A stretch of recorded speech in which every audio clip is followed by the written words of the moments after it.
Hello, all. My name is Justine, and tonight I will be your guide. Lizzie Borden took an axe. She gave her mother 40 whacks, and when she saw what she had done, she gave her father 41. Sound familiar? Well, what if I told you that rhyme was actually the tale of a very bloody and grotesque murder of Abby and Andrew Borden.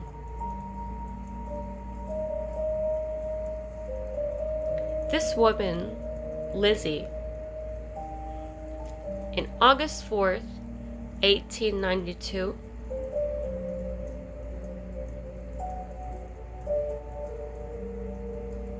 said that she was ironing handkerchiefs while her stepmother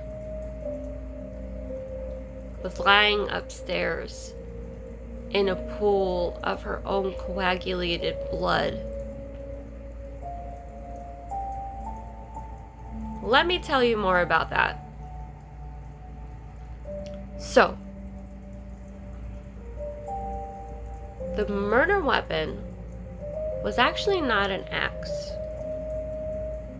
It was a hatchet, which is similar to an axe, but sharper and usually used by hunters and people that want to kill livestock for food. Not people. Well, on that day, somebody, whether it was Lizzie or not, hit Abby Borden 2 times in the head, in the back of the head. And then another 17 times in her back, right between the shoulder blades, a bit of her spine.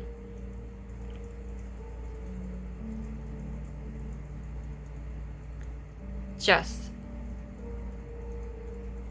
can you imagine?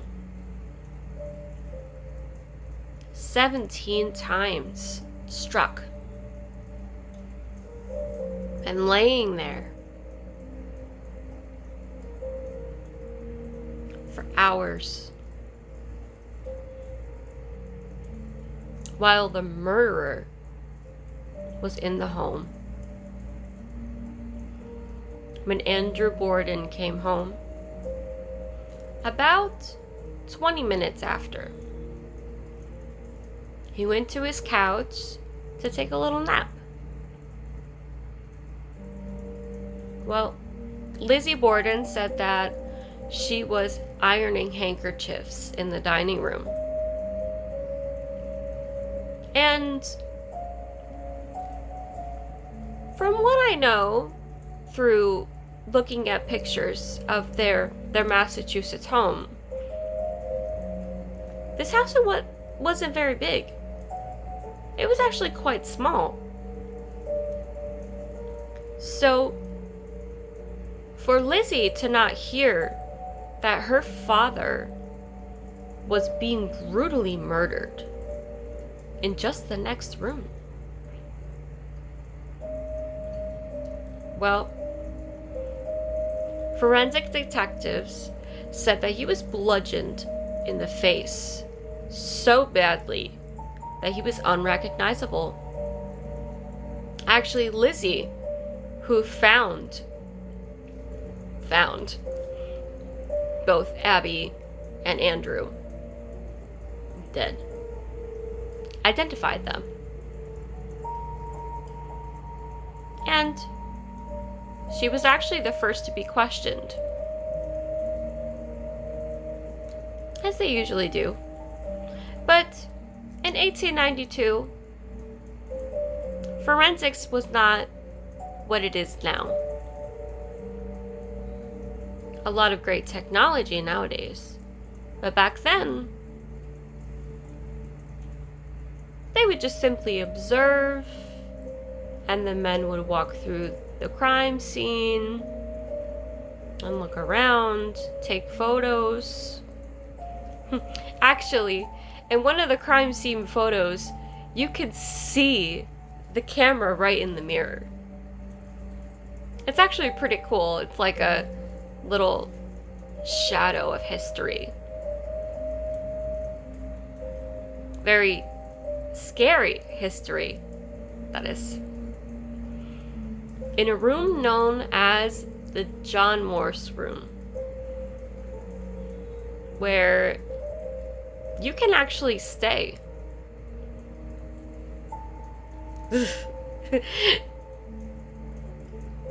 Would you stay the night there? Maybe I would. If I could just bust out a Ouija board and ask Abby and Andrew who really killed them. That would just be spooky, but interesting. Well, whether it was Lizzie or an insane individual that just snapped and decided to murder Andrew and Abby Borden,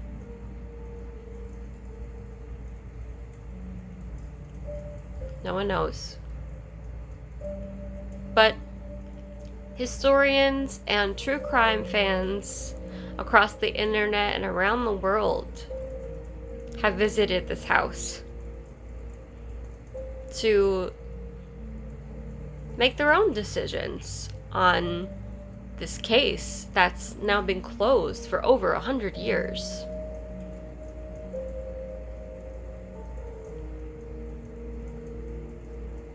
And we will never know the truth of who killed Abby and Andrew Borden. The whispers through the house, the slamming doors from angry spirits, all hold the secrets of this bloody murder.